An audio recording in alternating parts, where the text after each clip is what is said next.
ఈరోజు మన నేత జనసేన రాష్ట్ర అధ్యక్షులు మరియు డిప్యూటీ సీఎం గారైన పవన్ కళ్యాణ్ గారి పిలుపు మేరకు ఈరోజు 12వ ఆవిర్భావ దినోత్సవానికి వచ్చేసినటువంటి జనసేన నాయకులకు, కార్యకర్తలకు, మహిళలకు, వీర మహిళలకు, ఇక్కడికి వచ్చినటువంటి వేదిక అలంకరించినటువంటి పెద్దలు, మంత్రివర్యులు మనోహర్ గారికి, అలాగే దుర్గేష్ గారికి, పెద్దలు, నన్ను పార్టీలో చేర్పించేదానికి ముందుకు నన్ను తీసుకొచ్చినటువంటి వ్యక్తి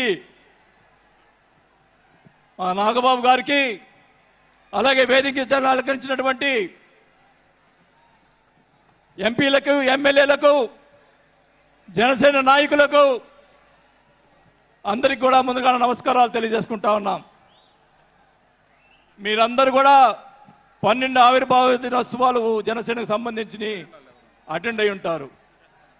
కానీ నాకు ఇది మొదటిది. అసలు బాలినేని శ్రీనివాసరెడ్డి అనేవాడు వైసీపీ విడిపోయి బయటకు వస్తాడా అనుకొని చాలా మంది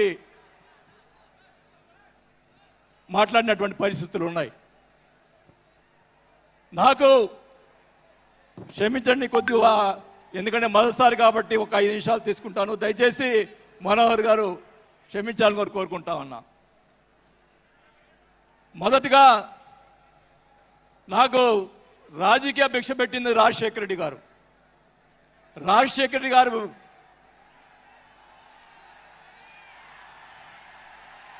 చెప్తాను, వినండి. నాకు రాజశేఖర రెడ్డి గారైనా, ఎన్టీ రామారావు అయినా నాకు ఇష్టం. నేను దయచేసి వినాలా.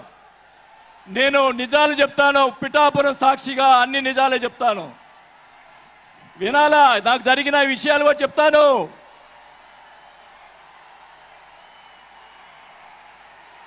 ఆ తర్వాత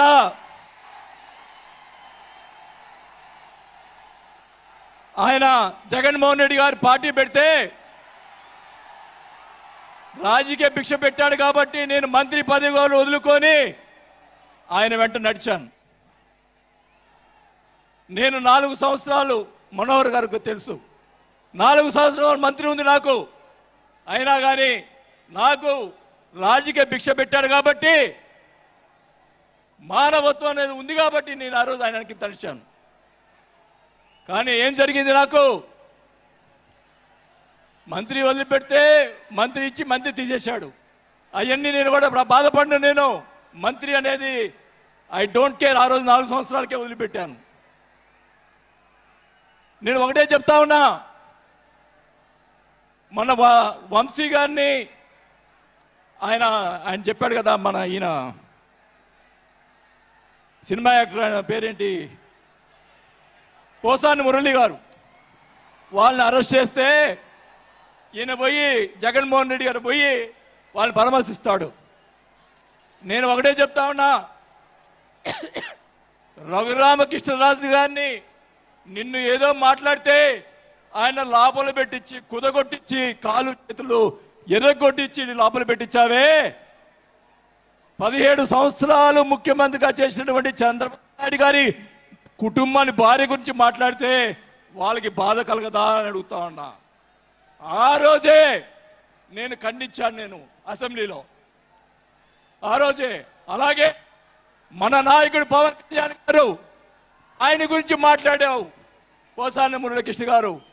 ఆయన కళ్ళైన చేస్తుంటే లక్షలాది మంది జనసైనికులు నీకు తుప్పుగా రాలగొట్టేవాళ్ళు. ఆయన మౌనం వహించారు. నేనైతే చెప్తా ఉన్నా, కుటుంబాన్ని అలా మాట్లాడారు కాబట్టి వాళ్ళని 9 నెలలు, ఇంకా 9 నెలల తర్వాత అరెస్ట్ చేశారు. నేనైతే గవర్నమెంట్ ఇచ్చిన మరుసటి రోజే లాఠీతో రాలగొట్టించి లోపల వేయించేవాడిని కూడా ఈ సభకు అర్థం చేసుకుంటా ఉన్నా. చేసినటువంటి దుర్మాలు ఎక్కడ పోవు. దుర్మార్గానికి ఎక్కడికి పోవు. ఒకటే చెప్తా ఉన్నా, నేను 5 సార్లు ఎమ్మెల్యే 2 సార్లు మంత్రి అయినా కూడా నేను ప్రతిపక్షంలో ఉన్నప్పుడు కూడా మన నాయకుడు పవన్ కళ్యాణ్ గారు వైసీపీని ఒకరోజు అందరినీ తిడుతూ ఒక బాలినేని శ్రీనివాసరెడ్డి గారు లాంటి మంచి వాళ్ళు ఉన్నారని చెప్పి ఆ రోజు చెప్పిన రోజే నేను జనసేనలో చేరి ఉండాలి అని కూడా తెలియజేసుకుంటా ఉన్నా. ఆ రోజు చేరకపోవటం నా దౌర్భాగ్యం. నేను ఈరోజు చెప్తా ఉన్నా, స్పీచ్ 9 నెలలు అయిపోయిందమ్మా ఇవ్వటం, అందువల్ల గొంతు ఇది అయిపోయింది. దయచేసి నేను మీ పిఠాపురం సాక్షిగా నిజాలే చెప్తా ఉన్నా. గవర్నమెంట్ వచ్చిన తర్వాత చిన్న చిన్న కార్యకర్తల మీద కేసులు పెట్టి లోపలేశారు. వాళ్ళని కాదండి లోపలేయాల్సింది, కోట్లు సంపాదించున్నారు. వాళ్ళని ఇంకా లోపలేలా, అదే నా బాధ. స్కాములు చేస్తున్నారు, కార్యకర్తలు పట్టించుకోలేదు. కోట్లు సంపాదించి ఈరోజు రకరకాలుగా మాట్లాడుతూ ఉన్నారు. పవన్ కళ్యాణ్ గారి గురించి మొన్న మాట్లాడాడు జగన్మోహన్ రెడ్డి గారు. ఏదో కౌన్సిలర్ అన్నాడు, ఏదో అన్నాడు. అయ్యా జగన్మోహన్ రెడ్డి గారు, మీ నాన్న దయతోటి నువ్వు ముఖ్యమంత్రి అయ్యావు. మీ నాన్న అంత అడ్డు పెట్టుకొని మా నాయకుడు, ఇప్పుడు జనసేన నాయకుడు పవన్ కళ్యాణ్ గారు స్వశక్తితో ఈరోజు లక్షలాది మంది అభిమాన పాత్రులు అయ్యాడని గుర్తుపెట్టుకోవాలని కూడా తెలియజేసుకుంటా ఉన్నా. మీ నాయనతోటి వెనక ఒకసారి ముఖ్యమంత్రి అయ్యావు, ఇంకా చూద్దాం. నేను ఒకటి కూడా చెప్తా ఉన్నా, నేను పవన్ కళ్యాణ్ గారిని కలిసినప్పుడు రాశారు చాలా మంది, కొన్ని పత్రికల్లో మీడియా వాళ్ళు రాశారు.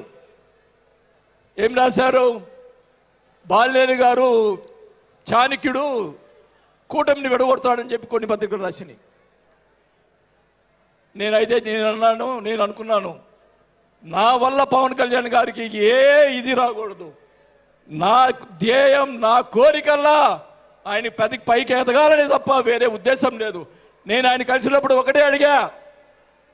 అందరూ అనుకున్నారు ఎమ్మెల్సీ ఇచ్చి మినిస్టర్ ఇస్తారని చెప్పి కొన్ని ఇతర పత్రికలు రాశారు. నేను ఆయన ఏమీ అడగలేదు, ఒకటే అడిగా, సార్ మీతో నాకు సినిమాలు తీయాలని సార్ అని అన్నా. నా కోరిక అదే సార్. నేను 5 సార్లు ఎమ్మెల్యే అయ్యా, 2 సార్లు మంత్రి అయ్యా, చాలు నాకు. ఇట్లాంటి బూతులు తిట్టే రాజకీయాలు మాకు వద్దు సార్, మీతోటి ప్రయాణం చేస్తా. జనసేనని నా సాయశక్తులా నేను చేయగలని. మా జిల్లాలో 6 నెలల తర్వాత కార్పొరేట్లను చేర్పించాం. మీరు ఛాన్స్ ఇవ్వండి. మా జిల్లాలో జిల్లా పరిషత్తు అన్నీ కూడా జనసేన చేస్తానని కూడా బాగా తెలియజేసుకుంటా ఉన్నా. మాకు ఇవ్వండి ఛాన్స్. నన్ను ఆపద్దు. నాకు జరిగిన అన్యాయం మళ్ళా ఒకరోజు మీటింగ్లో చెప్తా. ఒకరోజు చెప్తే సరిపోదు, ఎందుకంటే టైం లేదు కాబట్టి. నాకు అన్యాయం జరిగిందని చెప్తా. జగన్మోహన్ రెడ్డి గారు చేసినటువంటి అన్యాయాలని చెప్తా, నాకు జరిగినటువంటి అన్యాయాలు. నేను ఒకటే చెప్తా ఉన్నాను సార్, మీకు కూడా దయచేసి జనసేన కార్యకర్తని చూస్తున్నాను. అన్ని నియోజకవర్గాల్లో ఎమ్మెల్యేలని చాలా మంది గెలిపించారు, కార్యకర్తల్ని జనసేన వాళ్ళని పట్టించుకోవటం లేదు. దయచేసి చంద్రబాబు నాయుడు గారు, పవన్ కళ్యాణ్ గారు ఇద్దరు కూర్చొని ఒక ప్రెస్ మీట్ పెట్టి ఎమ్మెల్యేలందరికీ ఫిరాయించండి. జనసేన కార్యకర్తలు కూడా మీరు వాళ్ళకి రావాల్సినటువంటి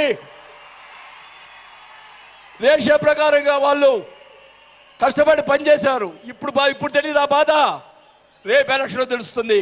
వాళ్ళు వాళ్ళు అడుగుతారు రేపు, దానికి సమాధానం చెప్పాల్సిన బాధ్యత ఆ ఎమ్మెల్యేలకు ఉంటుంది. కాబట్టి ఇద్దరు కూడా ఇప్పుడే వెంటనే అది చేస్తే మీకోసం ప్రాణాలు ఇచ్చేవాళ్ళు ఉన్నారు ఇక్కడ.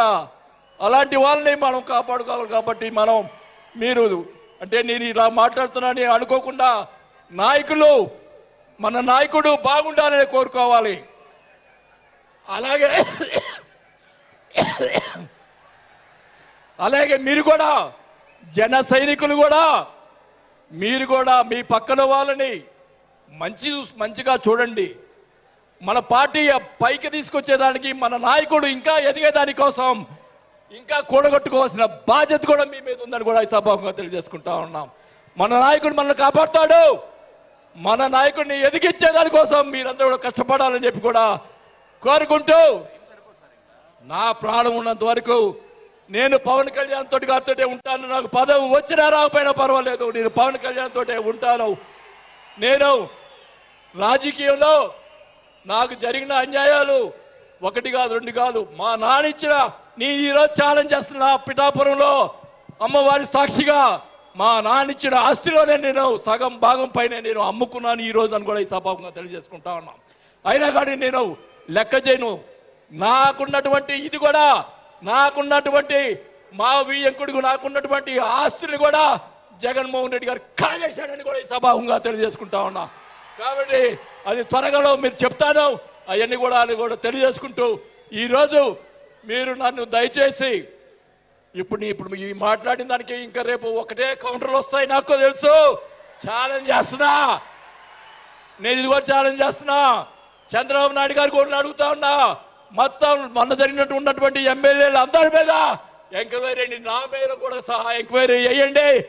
ఎవరు అన్యాయం చేశారో, ఎవరు తప్పులు చేశారో, ఎవరు కొట్టు సంపాదించారో మొత్తం బయట పెట్టాలని కూడా ఈ సభాగా తెలియజేసుకుంటా ఉన్నా.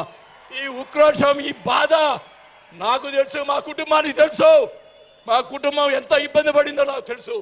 కాబట్టి పవన్ కళ్యాణ్ గారు ఆయన ప్రతిపక్షంలో ఉన్నప్పుడు కూడా బాల్యం లాంటి మంచి వాళ్ళు అని అన్నప్పుడే నాకు ఆ రోజు నేను చేరుండాల్సింది పవన్ కళ్యాణ్ గారిని.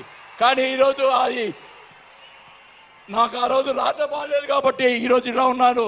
నాకు పోయినా పర్వాలేదు కానీ నేను ఆయన సేవ చేసుకున్నాను. కానీ నా కోరిక, నాకు రాజకీయ పదవి వచ్చినా కాబట్టి నాకు ఒక కోరిక ఏంటంటే పవన్ కళ్యాణ్ గారు నాకు మాట ఇచ్చాడు సినిమా తీస్తానని. ఆ సినిమా తీస్తే చాలని చెప్పి కూడా శ్రీబాబుగా తెలియజేసుకుంటూ సెలవు తీసుకుంటున్నా. జై జనసేన.